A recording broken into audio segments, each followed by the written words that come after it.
Jesus Christ ascended into heaven after his resurrection from the dead.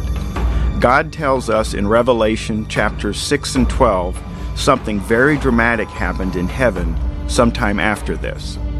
Then there was an earthquake, or judgment, and a final battle in heaven with Satan and his angels. Satan was defeated and fell to earth to deceive and attack Christian believers. We're also told that Satan was angry because he knew his time was short. I watched as he opened the sixth seal. There was a great earthquake. The sun turned black like sackcloth made of goat hair, and the whole moon turned blood red, and the stars in the sky fell to earth as figs drop from a fig tree when shaken by a strong wind. Something important falls to earth 3 more times in Revelation chapter 8. The first angel sounded his trumpet, and there came hail and fire mixed with blood, and it was hurled down on the earth. The second angel sounded his trumpet, and something like a huge mountain, all ablaze, was thrown into the sea. The third angel sounded his trumpet, and a great star, blazing like a torch, fell from the sky.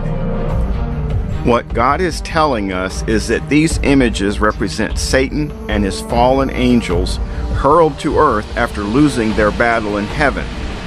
The hail and fire mixed with blood are demonic angels.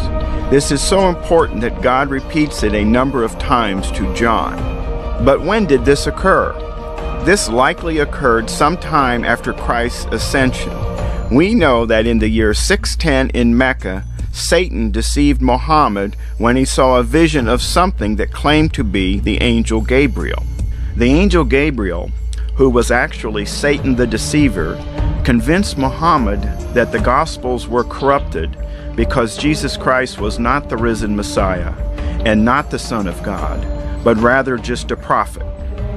Thus, Islam was created in the year 610. Islam exists only to deny Jesus Christ as the Savior. We now know the fake angel Gabriel was Satan because Muhammad said every time he had a vision he felt like his soul was being torn from his chest. This could only be from Satan himself. It wouldn't make sense that the same angel Gabriel who told Mary she would give birth to the Messiah would now tell Muhammad this wasn't true. Revelation chapter 8 says, after this star falls to earth, 1/3 of the trees, 1/3 of the ships, and 1/3 of the ocean are destroyed by this falling star.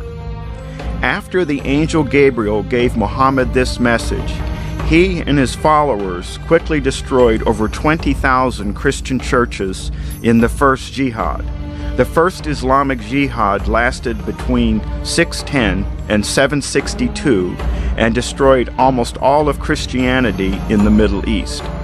The 20,000 churches that were destroyed represented 1/3 of all Christian churches in the world at the time.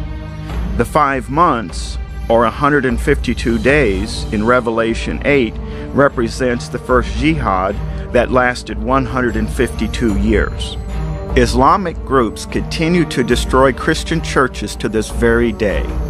We learn more about Islam in Revelation 13. The false prophet is Muhammad himself. The mark of the beast, which can be on the forehead or the hand, is the Shahada.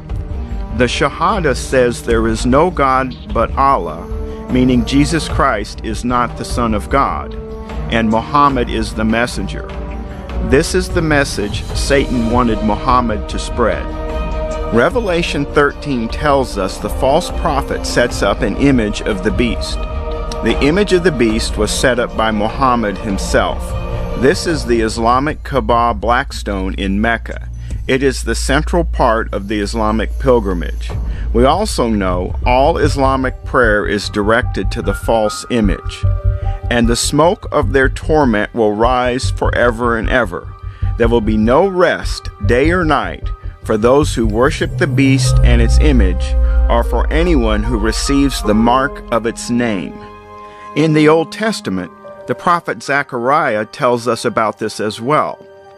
For I'm going to raise up a shepherd over the land, who will not care for the lost, or seek the young, or heal the injured, or feed the healthy, but will eat the meat of the choice sheep, tearing off their hooves.